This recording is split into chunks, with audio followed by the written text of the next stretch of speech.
বিএনপির সাম্প্রতিক আচরণগুলো হয়ে উঠতেছে ভয়ঙ্কর রকমের ফ্যাসিস্ট। আমার পেজে এসে একজন বা দুইজন না, একাধিক মানুষ হুমকি দেয়, কেন বিএনপি সমালোচনা করি, খুন করে ফেলার হুমকি দেয়।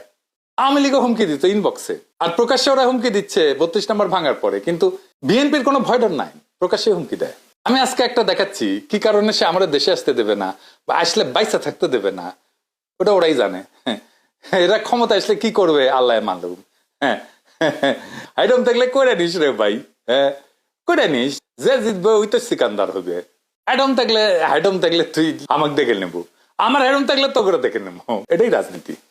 রাজনৈতিক দল তার আশেপাশে বন্ধু রাখে, যারা ঠিক দল করে না কিন্তু একটা লুজ সম্পর্ক থাকে তাদের সাথে। আওয়ামী লীগের কাছে কিন্তু মাস্টার ছিল, সেজন্য আওয়ামী লীগ এতদিন রাজত্ব করতে পারছিল। বিএনপি সবাই শত্রু বানায়।